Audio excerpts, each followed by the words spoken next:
Shalom, je suis au travail. J'ai tout fait pour venir afin de partager sur ces points vraiment importants et qui va un peu frapper les chrétiens et un peu les croyants aussi à voir les choses selon les sceaux. Je vais parler sur la polygamie. Je vais parler sur la polygamie selon les sceaux. Avant que je puisse parler sur la polygamie selon le plan de la rédemption, je parlerai sur la polygamie selon les sceaux. Parce que selon le plan de la rédemption, nous connaissons tous que la polygamie était une deuxième alliance. Donc, qui était née par le péché introduit au travers d'Ève. C'est-à-dire, lorsque l'homme a désobéi à la loi divine qui a été donnée en Éden,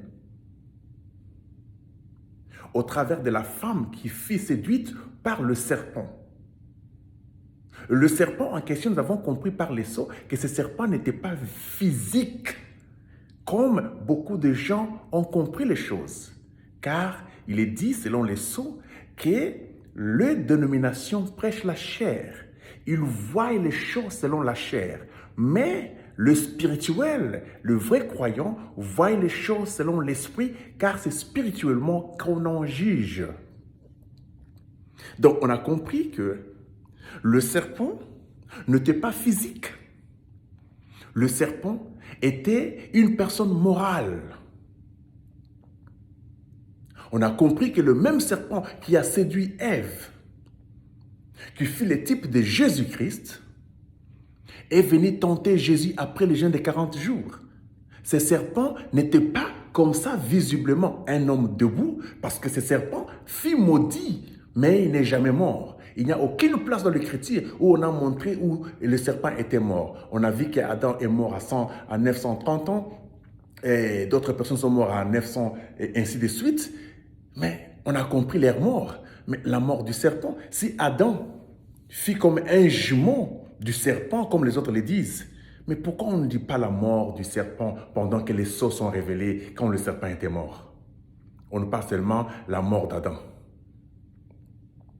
On a compris que ce serpent-là devait vivre jusqu'à ce que Jésus, à la croix, devait écraser sa tête. Est-ce qu'on a vu un serpent physique quelque part?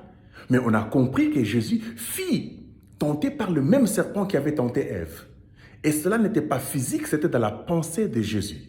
Et quand on a compris que cela était dans la pensée de Jésus, que l'esprit humain en Jésus lui disait d'aller prendre le pain, une pierre et transformer ça en pain, se jeter sur la montagne, et ainsi de suite, afin que les anges puissent l'accueillir. Cela s'est passé dans la tête de Jésus.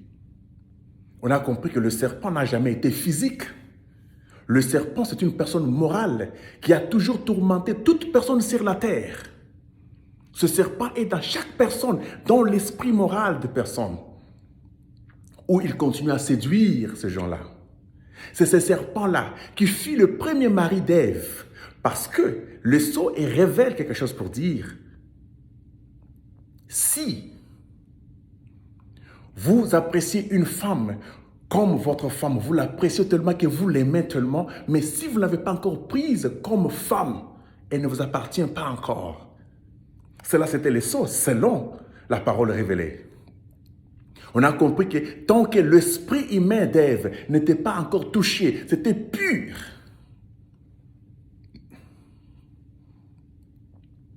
À ce moment-là, Ève, tout ce qu'elle était appartenait à Adam. Mais lorsque le serpent est venu la séduire dans sa pensée, la connaître dans la matrice de sa pensée, le serpent est devenu le mari de sa pensée humaine, automatiquement c'est lui qui est resté son mari pour toujours. À ce qui concerne le niveau moral, Satan a occupé cela jusque dans ce jour ici. Nos esprits humains tous sont occupés par Satan. C'est pourquoi nous sommes tous ballottés. Nous faisons des choses comme des universités, des études et tout ce que nous faisons dans le monde entier aujourd'hui. C'est selon l'esprit humain. Avec la vidéo, je n'aimerais pas aller très loin. Je vais couper pour dire que physiquement, Adam l'a connu. Adam était le mari physique d'Ève, parce que c'est Adam qui l'avait déviergé physiquement.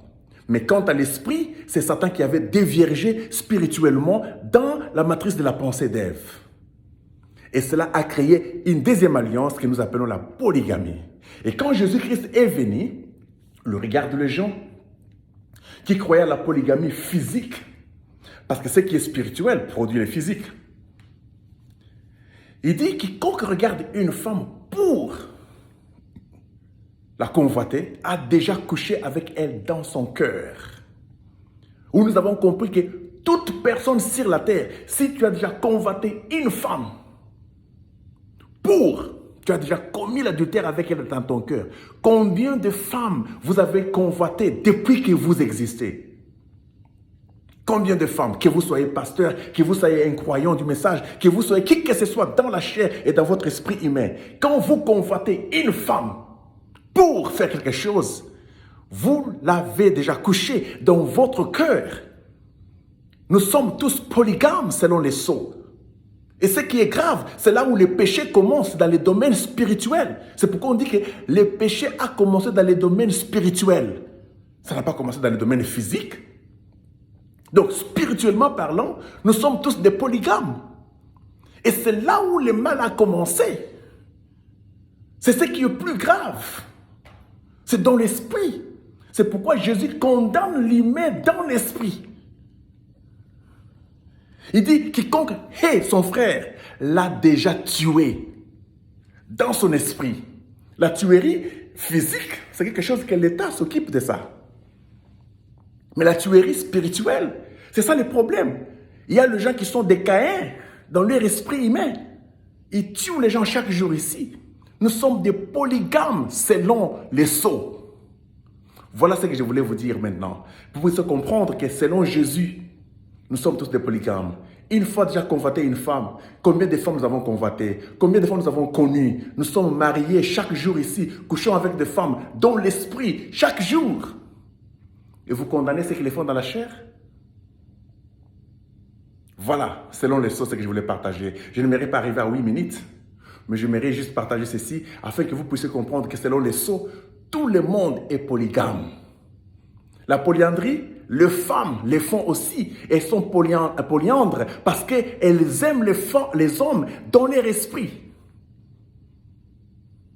Ève avait 2 maris, n'est-ce pas? Vous avez 2 maris, vous aussi? 4 maris, 5, 6, 7, 8, 9, 10? On est à la ville. C'était Bro-Life qui vous parlait à propos de la polygamie selon les sceaux.